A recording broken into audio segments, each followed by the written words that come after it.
So I'm hosting a speed dating event, and like 9 women have showed up and only 2 males. Why?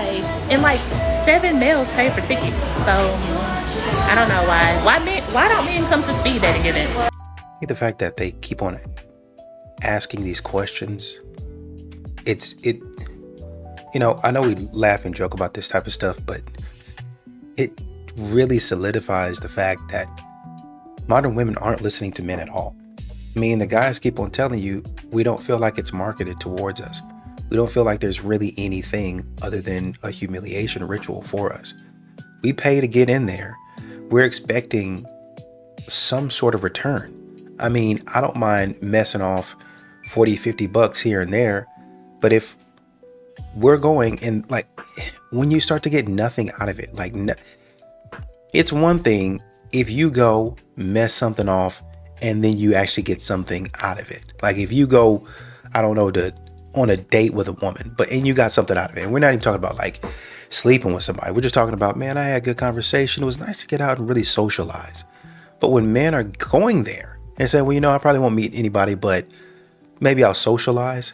And then they get there and the women are doing nothing but making fun of them and calling them bridge trolls. And then sometimes you see the women pull up their phone right then and there, right in the man's face. And then the man has to walk off. And then when the man walks off, she makes a TikTok with the man, and he's in the background, and it's not so subtle. Like I'm raising up the phone and you can see me making a TikTok about you. Like who wants to be involved with that type of stuff? These women are rude. So I went to a singles event last night in downtown Phoenix. I had seen their events on TikTok and it looked super fun, but it was not what I thought it was gonna be. Like I swear on the TikTok that I saw was that they had you fill out a questionnaire, and at some point in the night they like grouped people into groups so that you could mingle and get to know people out of your comfort zone, whatever. That's not what happened last night. It was at Pemberton, but the bar was still open to the public, so the event was just sectioned off in half the bar. But once you got into the event area, it was just like you were at a bar. There was nothing that made it special to a singles event to help you try to get to know people besides everyone in the bar was single. But then to enjoy like Pemberton, you had to go out of the event area to get drinks. So like I paid for a ticket for like a private area of the bar, but it kind of defeated the purpose.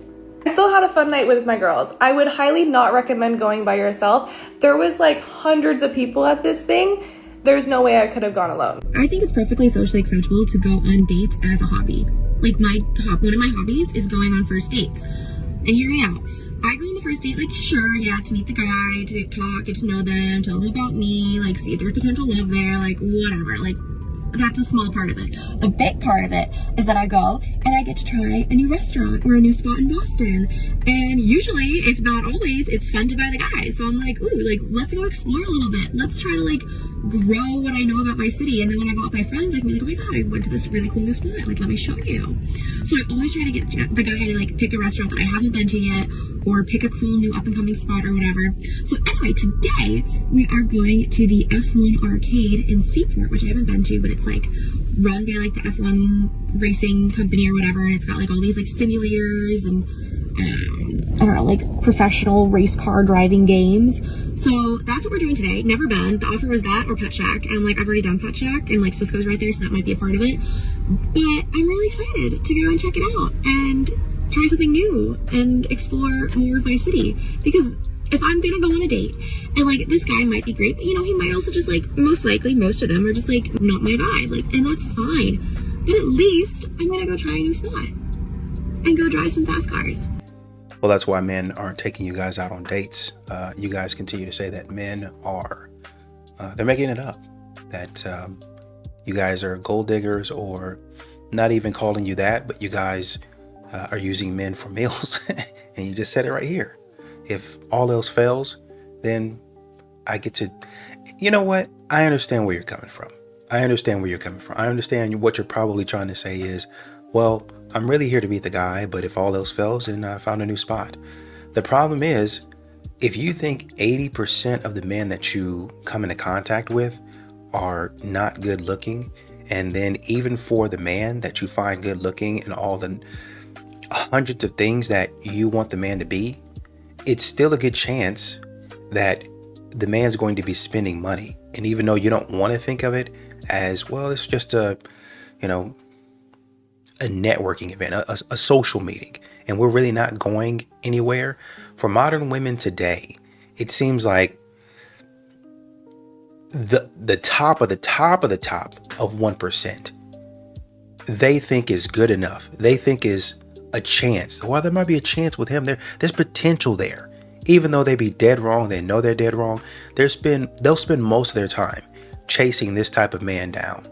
All of the other dudes, even though they're well qualified, overqualified to be with this woman, they'll sit up there and waste that man's time, his money, his energy, his resources, and then be like, well, it didn't work out, but at least I have a new spot for me and my friends to go.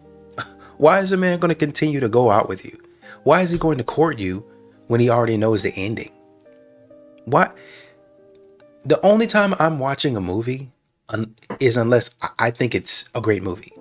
If I think it's fantastic, if I know the ending already, I know everything that happens, but it was so memorable, I want to relive that feeling again.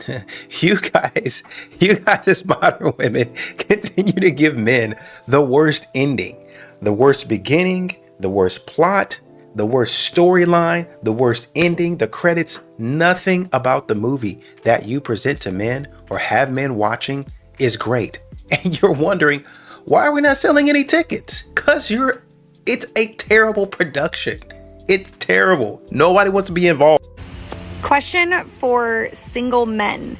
What is your thought on dating a woman that has children? That can be 1, that can be 4, whatever. Is it a hard no for you?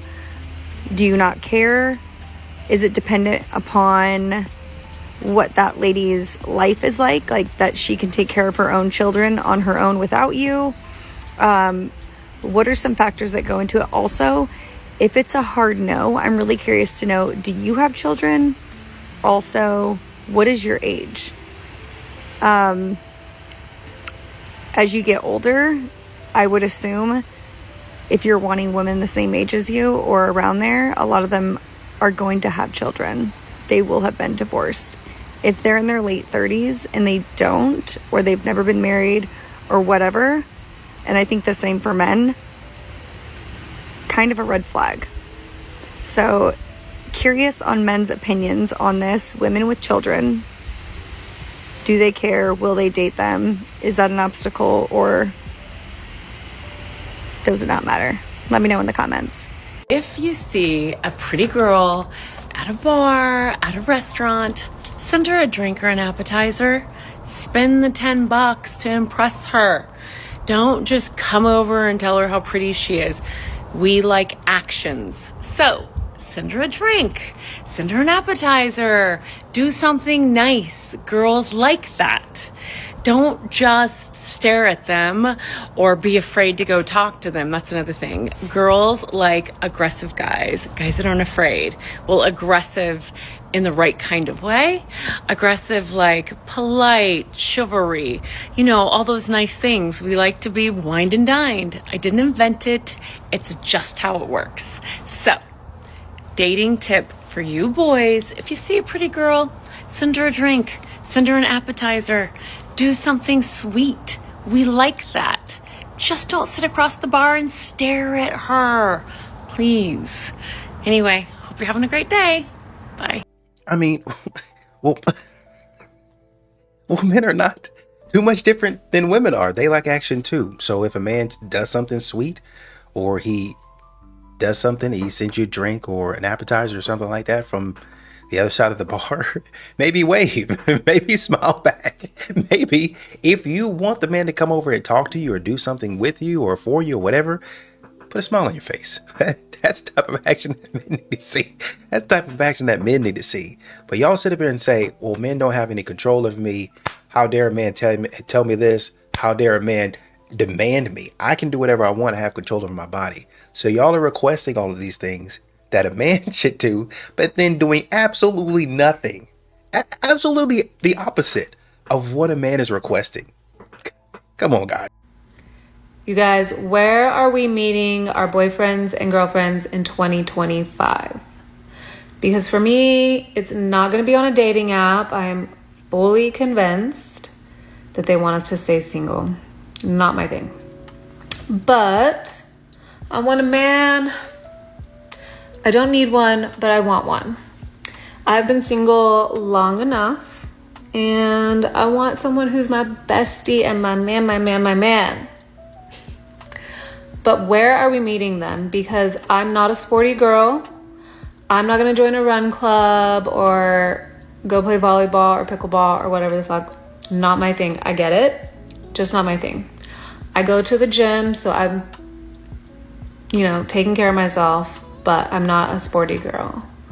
I want to find someone fun and silly, and if we cannot laugh, it will be a deal breaker.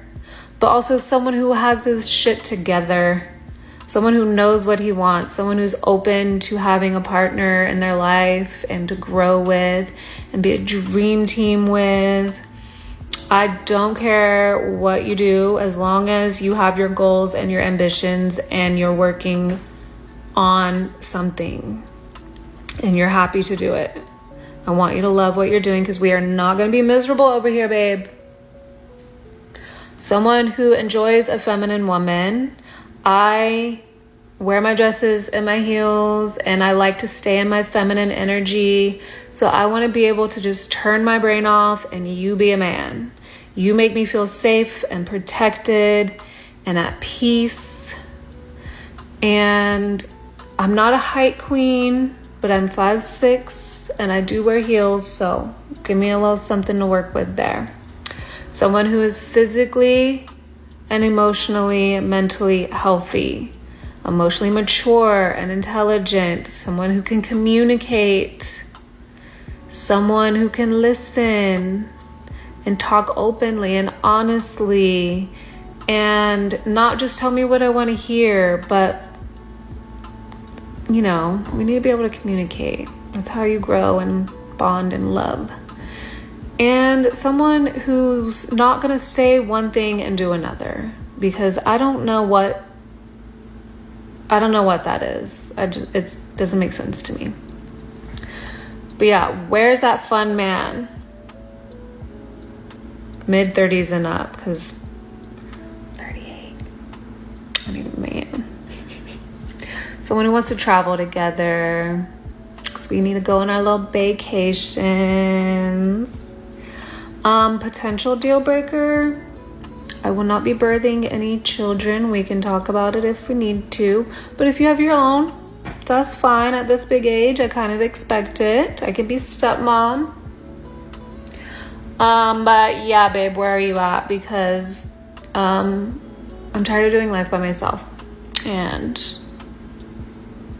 yeah. Where are we finding our loves, you guys? Okay, so I am back from the Tantra speed dating event. It was long. It started at 6:30 and we didn't leave until like 10.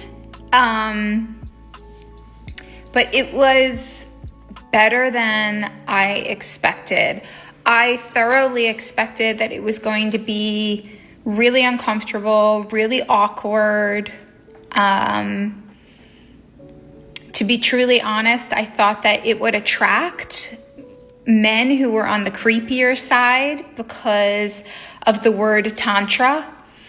And, I just assumed because of that word that it would attract men who sort of just wanted to touch women or hug women or try to talk about sex. But it really wasn't that way. So you arrive and there's an icebreaker where they give you a card with a question on it and you can go and talk to people. And then there's a whole it's too long in my opinion. It seemed like it was an hour, an opening sort of ceremony. Where there were rules and explanations and introductions. And that was fine. It was just a bit long. And then we actually started, and basically the women have a circle inside and the men have a circle outside of the ring of women.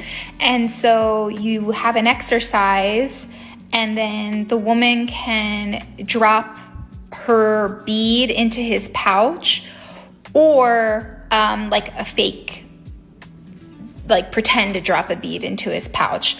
And then you do that with each person, an exercise, and then you either drop a bead if you want to continue the connection, or you pretend to drop a bead.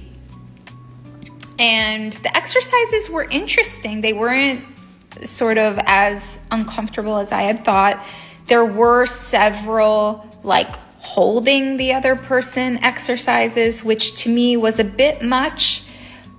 But it was also okay. I just wish it wasn't as long as it was. They were quite long. And I feel like that type of immediate intimacy is a bit much.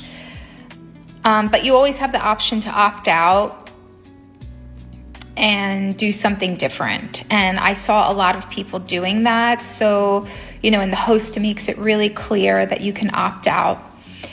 The quality of the people there was way better than I expected. There weren't any creepy people that I could sense. Everyone seemed really present and engaged and thoughtful and kind. And I really liked the quantity of people. Like, gosh, I had to have met like at least 15 or more men. And overall, I'm glad I did it. I'm exhausted. I went hiking this morning and I didn't eat dinner. So I got back and just rushed to get dressed. Also, I was going to wear a skirt and knee-high boots, but you're barefoot or, in your socks, and you have to sit on the ground a lot. So it's important to wear pants, and I'm glad I wore pants. Overall, I would do it again. I've spent time at other speed dating events, and this was definitely the best one. It was worth the time, the effort. I think it was really, really surprising. So if you have any questions, let me know and I will answer them. I think I covered the basics, and I don't know, we'll see if I get any matches. I probably put my bead into, I don't know, a few men's pouches. So we'll see what happens. Honestly, that sounds like an event that's more meditative, more practicing on your breathing and sitting and centering yourself. That's what that sounds like. You guys assume that men are just creeps. So that's why y'all think that a man's going to read that and he's just going to show up to that. You would know that the man is going to be a creep just by the way that he acts in those types of environments. He's going to come in. He's not going to know how to do that stuff most of the time, right? He's going to be out of place. He's going to be a fish out of water. And most people, men and women included, will spot that because, this guy, are you in the right place? And then he'll pair up, or the host will probably take him and say, let me show you. You do it with me, because since you don't know what you're doing, right? And the host will know how to handle him. But the men that are coming to these types of events, they're already going to have it down. They're already going to be doing this in their spare time at home. This is going to be a part of their life and a part of their practice. So when you go there, a man is coming there to, as I said, center himself, breathe and relax. And it's oh man, it's pretty cool concept. I'm going to that. But because you guys think that all men are weird and all men are creeps, then you think that men are going to be touching you inappropriately or saying inappropriate things to you when that's not really the case. Men, I don't know how much, what else men have to do to back up with fact and statistics that not all men are like that. It's a select few. Last year, I saw so many Black women try to solve a problem in dating by starting to host events in person, trying to create third spaces to facilitate dating like offline. And you know what would happen every single time? The men were not signing up. They would be selling tickets to speed dating, and they would always end up with men's tickets on sale. Always, because they weren't buying any. Just the other day, a big account that I follow for Black creatives did like this cute Cupid thing where they were like, hey, send us a profile about yourself and we would love to post it and like play matchmaker. Sounds like a cute idea, right? Not one single man sent their profile in. And mind you, this is an account that has well over 100,000 followers. It's just time to stop. It's time to stop. They have made it very loud and clear that they do not want to try. They don't want to approach. No matter how you curate different activities to get them interested, they're not. And I'm not saying that men who seriously want to date don't exist, but I think on a large scale in major cities, the dating events, you know, all these creative ways that we're trying to get them interested, they're not there. I don't think that these men are tapped into social media. I really don't. I think that they are locked in on their hobbies and in communities that matter to them. No, they see what you're doing. They're tapped in, very tapped in to social media. They just see what you're doing and they're saying, you haven't given me a reason, or you haven't clarified that there's going to be no shaming, no trashing men and downing and trying to degrade and insult and shame men at this event. So instead of taking that and saying, oh, well, you know, that's probably not going to happen. No, we're not going until somebody clarifies that it's not going to happen. I refuse to go to any more singles events, and this is why. So I've been to 4 different singles events in my time, in the past year, I would say. 3 of them were speed dating, and 1 of them was like a mixer, okay? And every single time I go to these things, I stay open-minded and I think, look, you never know who you can meet, you know, just give it a go. And also, you know what, if you don't meet anyone, it's fine. You're gonna have a good time. Okay, that is the positive. I always do have a good time, okay? So I'm not knocking that side of it. But as far as eligible bachelors go, oh, sorry, by the way, this is hot chocolate that I spilled on myself. Anyway, so as far as eligible bachelors go, there's not many of them at these events, okay? And if anybody else has been to these events, let me know, because honestly, is this a nationwide thing? I don't know. But essentially, every time I go, there's like, you know, these are the categories of people that you meet, okay? You meet the ones that live far away. Why have you come to these events if you live far away? Pointless, okay? Pointless. Sometimes you get the people that go there for a bit of a joke.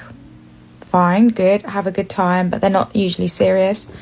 Then you get the ones that are like ready for marriage. They're like, you know, they're coming in with a goal and they are not leaving until they get that goal. So you get, you know, some of them that are very serious. And then you get, I don't know how to say this without being offensive, but you get the leftovers, you know, the men that struggle in like romantic situations, or maybe like talking to people. So I always feel sorry for those ones. So I chat to them and I sort of, you know, whatever. But last night, okay, so there was this one guy there, and like I'm chatting to him, you know, just sort of felt bad. He was on his own, you know. There was no obviously romantic connection or anything there, but he was like, he asked me out and I said no, and then I said I'm gonna go, and he gave me a hug and he squeezed me and he like sort of caressed my hand, and I was just like, I can't do this. Like, how many more times can I turn up to these events and try to be nice and polite and open, and then it's just like, yeah.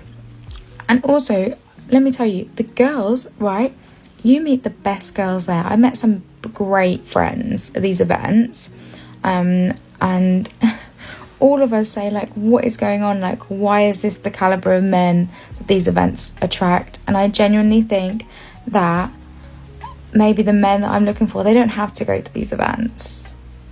Yeah. And it's just like, you want to be positive and you want to, like, you know, like, say to yourself, like, I don't want to say, like, oh, the dating pool is bad and everything, because, again, you will believe that and it will, you know, you will look at the world that way. So I don't want to look at it like that. But I'm just frustrated because, like, I just... Can somebody vet the people going to these events, please? Especially the men. Can somebody vet them?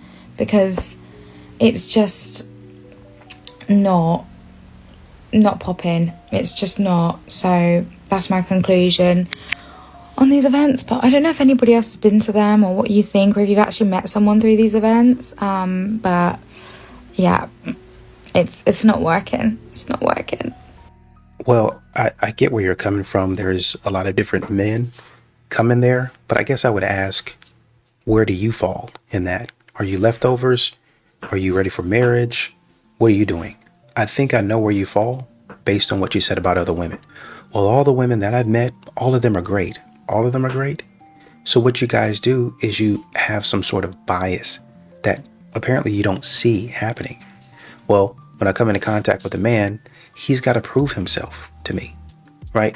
He really doesn't know it, but he's being interviewed right now. But then you don't show that same level of scrutiny with the women. It's like your mind is, when you come into contact with a man, well, he's bad from the jump. So anything that he does is going to be bad. I'm going to read it as bad. He's got to really prove himself to me in order for me to think, this guy's all right. But then for a woman that you say is so great, oh, I see myself in the woman. Oh, I think that she's so great because, hey, she wears the same shoes that I do. Great taste. Or she has the same hair color. Same, yeah, great taste. Great person. She frequents some of the places that I go. She might even work on a different floor than I do at work. Great taste. She draws just little superficial stuff that, well, let me take that back. What they're doing is building commonalities for the woman in their mind, right? And I'm not going to say that's terrible to do, because I think all people do that. But what's happening is you've put multiple layers, not just one layer, multiple layers that a man has to pass through in order to prove himself. Whereas you're automatically thinking when you go to the woman, he's a good person. I'm a good person as a woman. And I'm thinking these people are going to be good people as well, because they're women, right? And then when we find out, oh, we like the same color, same favorite color, great. Oh, we frequent Starbucks at this time, maybe we'll bump into each other. Great. These are locations that you've deemed as safe, as great, as cool, right? A man could have all of these things in common, same favorite TV show, same places that you frequent. Man, how have I not met you there? But then a man is going to have somebody vouch for him and say, no, this guy's all right, for you to finally let your guard down.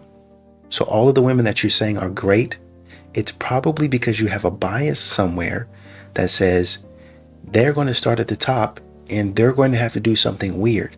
And by weird, I mean, I'm going to have to find out about it when I leave, or I'm going to have to observe it with my eyes while I'm there to let me know, man, I thought she was so nice, but come to find out, she's a terrible person. But for a man, you start off, oh, he's wearing that jacket, he's a terrible, why are you wearing like that? Oh man, you got those shoes? He's wearing this type of cologne, don't even smell bad. It's just, my ex used to wear that type of cologne. It's so they think automatically the man's terrible.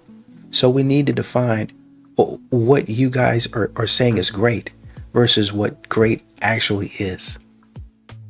And this is why y'all don't be getting no dates, because y'all come in with this weird attitude. In a survey with Angelinos earlier this year, LA was rated one of the worst cities in the world for dating. And knowing that, I went to a singles game night tonight in downtown LA with some extra insight. And I think this kind of event appeals to a lot of people who want to be more serious and intentional about dating and don't just want to meet someone at a bar, even though it was at a bar. I've been to one of these events before, and at that time, I thought everyone there was desperate for dating, desperate for love, desperate for, didn't really care who. And I don't completely disagree with that assessment, but I want to update it. Because today I went to this event, and I agree. I think that everyone there was desperate, but it was desperate for something else. I think it was just desperate for connection. One of the first guys I met as soon as I walked in, he was going to the bar, so we ended up talking, and afterwards, I wanted to play some games because I actually do like game boards, and so we were sitting down, and there's games scattered on every table, so I was like, we can play this one, and it seemed like, and he kind of made it clear, like, he just wanted to talk. Like, the game part was cool, but he really just wanted someone to talk to. I respected that, so I put the game away, and then we just talked. And honestly, yes, I'm pretty sure everyone there was just, hoping to meet someone they could make a connection with and they would like. But it also seemed like no one there was trying too hard to do that. They were just wanting a connection, period, wanting to talk to people who may be in the same mindset as them, maybe make new friends, just were open for something. So then I talked to a second person who, me and him were in the same boat where we're at an age where all of our friends are married and having kids and doing that whole thing, and we're just out there traveling and being single. And he said something that I completely agreed with. He was saying that, with his married friends with kids, they look at him and they're so envious of his life, and he just gets to travel and do what he wants and has all this freedom. And he tells them, like, I would trade what I have for what you have. He wanted the marriage and kids. He wanted that. He would trade that, his life for having a partner. So I told him, yeah, I want the same. Like, I want the marriage and I want a family and all that one day too. And right now it's like, I know I don't have those things, so it's just, don't have those things and be miserable, or just make the most of what you have. We know that we have our freedom now and that we may not always have that, so we're just enjoying what we can now. It doesn't mean that we don't want the alternative. And I will say this group was mostly in their 30s. There were a few younger, a few older, but I think the crowd seemed to be in the 30 range. At the end of that night, it just had me thinking about that survey about Angelinos and how it's so hard to date in LA because it just feels so disconnected in the city. It feels like people are really inauthentic and not genuine. And even in this environment, it was like people wanted the connection, but it felt hard to really be yourself or to be scared to be yourself in front of strangers and to connect with strangers. But I have a feeling that's not what we really want. Maybe not to connect with strangers, but just to have genuine connections in life. I think that many Angelinos, making that connection is desirable, but it's also tiring. And I think that we live in a city that just keeps us always on the go. And in between traffic and work and just everything else going on, it is really hard to get yourself out there to the city sometimes for stuff like this. Plus the parking. But I'm glad I went. Well, I think that's what men's mental health was about that month. And I think that's, when we talk about the male loneliness epidemic, as you guys like to put it, and men are like, what are you guys talking about?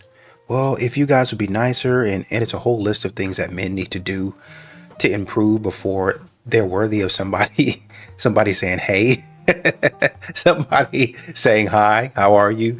You're a human being. Do what we tell you to do, or else you're not getting any of that connection. Men are offering connection a lot. They used to a lot, actually. But then when you have modern women that come on the scene and they're like, no, we're not giving you anything. We don't need you for anything, so we don't have to talk to you. And really, with talking, maybe you don't have to hold a full-blown conversation with them, but just saying, hey, how's it going? And just have a normal conversation. We've gotten to the point in a lot of society to where we have to go to these types of events. Like you said, we're on the go. We never settle down. We never stop for anything. And honestly, that's not just a dating thing. That's more so of a society thing. We're always go, go, go, go, go. And even on vacation, we're thinking about work. We're working on vacation. That's the society that we built for ourselves. And I don't necessarily agree with that. But when men are saying, okay, this is my attempt to connect, it's not going to be perfect, but he's doing exactly what men do. And men get bashed for it. He's starting an activity. That's what men do. They're doing activities and they're bonding over activities. And so the conversations come when you're golfing, when you're out there, playing a little baseball and you're maybe in the dugout waiting until your turn comes up. Then you're talking about it. You're sitting on the bench. What are they doing? Watching the game and talking, right? Hey, man, let's go get a beer or something like that afterwards and just sit down and talk about it. And that's when it's like a feeling out process. That's how men probe is what they're doing. They're trying to see, is it okay? Am I okay to talk? Am I okay to share my feelings? That's what men are doing. And most women don't understand that. Most women want you to come straight up, dump it on me right now, right? And men don't really do that. They're very cautious because that's the way they've been taught. That's the way the world has acted towards them. They're very cautious with their feelings. Probably more cautious than a lot of women. I know y'all like to put y'all's walls up and stuff like that, but men are very guarded with their feelings. Why? Because the world told this is how you need to portray yourself. This is how you need to show up in society. And so when a man comes in, he comes in over an activity. Playing a game would be in this instance, right? So we're talking about these things. Now there are some instances, right, obviously, to where a man is he's just overloaded. And so he'll come in and just start talking. But I'm thinking about a clip where a woman was upset. Well, she wasn't upset, but she was like, I have a right to revoke my consent to a conversation that I started. She was basically at a skate park. She walked up to a man, random man. The man was just skating, or he was just sitting on a bench, just chilling. And she's like, you know what? I'm going to start a conversation with him. She asked him, what is it like to be a man? And he went on like 20-minute tangent, basically, about what it's like. And she was like, oh man, I didn't expect to be emotionally dumped on. How dare you do that to me? You have a right to revoke your consent to emotional dumping or something like that. Basically, just because I asked you a question doesn't mean that you tell me all of this stuff, basically. But even at that, they were engaged in an activity. They were out there skating, and he decided, or she decided to engage, and he told her, men are giving you, they're engaging over activity. So if you want these singles events, let this be a lesson to you. Singles events, networking events, have something planned.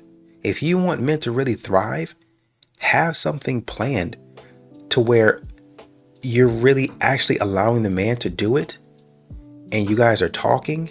And then when the man trusts you, then he opens up and you get to see who the real man is. A man will pay you for that. A man will buy you dinner for that. He will buy you a drink for that. Hey man, I appreciate you listening to me. Meals on me. Hey man, I appreciate you listening to me. Drinks on me. Hey man, I appreciate you listening to me. Hey, you know what? Everything is on me. Don't worry about it. Yeah, man, don't worry about it. If I got it, I got it. If you're a woman, because men have been taught to protect women, this is how you get a man. This is how you keep a man. You sit there and listen to him and you add to the conversation. And you say, oh, okay. All right. Well, this is what I go through, and you guys are bonding by sharing experiences. But y'all just want to talk about yourself. Y'all want the focal part to be about you. You're the main character. So when a man comes in, it's already on you. And the man has asked questions about yourself. A man is already paid.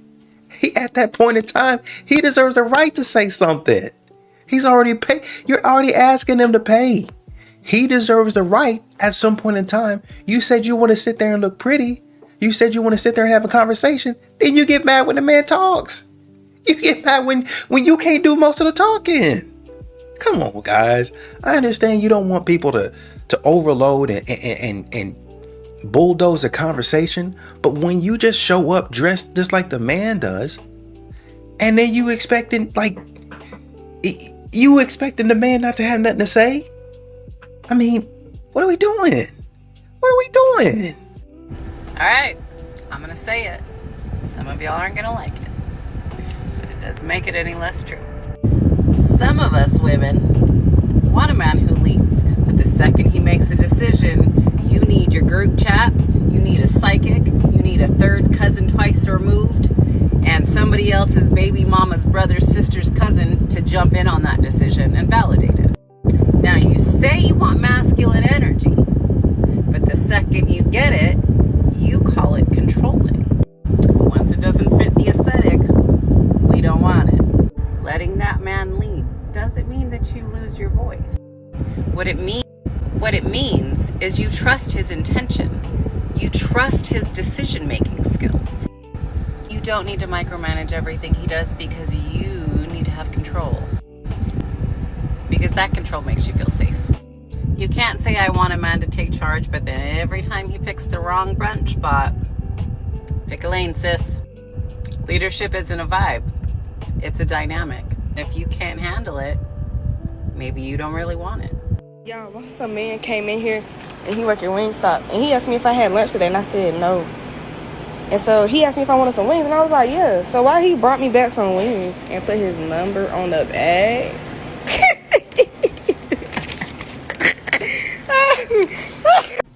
Maybe I'm missing something. Why is this funny? Oh, if you're going to do something for me, then give me food. I think I read in the comments she has a man too. So why did you even... Whatever, man. They get dumber and dumber by the day. Free that man. If this story about Deshaun Hood is true, the man who allegedly shot his wife because he found out that 3 of their children were not his and instead were family members, free that man. That's a crime of passion. Hear me out. Some of y'all women will flip out when another woman texts your man. And y'all are destroying cars and burning clothes and trying to run them over. But this man finds out that his wife has cheated on him, not once, not twice, but 3 times with family members. Think about the fact that this man is at 4th of July, hosted at his house, and all of these people that are cheating with his wife are sitting at his table eating his food. He is at Christmas watching his kids opening up gifts. Yeah, this was from Uncle such and such. In reality, that's from your daddy. Whole time, this woman is looking this man in the face. Yeah, I need you to go work some overtime because we need some back to school clothes for the kids. Them ain't his kids.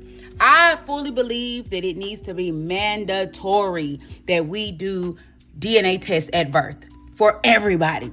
Married, dating, hookups, everybody needs to be doing DNA tests before they sign a birth certificate. Because this is one of them situations where, very sad, the woman survived. Allegedly, she is still at the hospital recovering from her injuries. But this is a crime of passion. That man blacked out. Because I know I would. So the boy that I'm talking to is on his way over to talk. He's either going to end things with me or make things exclusive. My anxiety is saying, it's over, sister, which would be super shocking. But I'll let you know.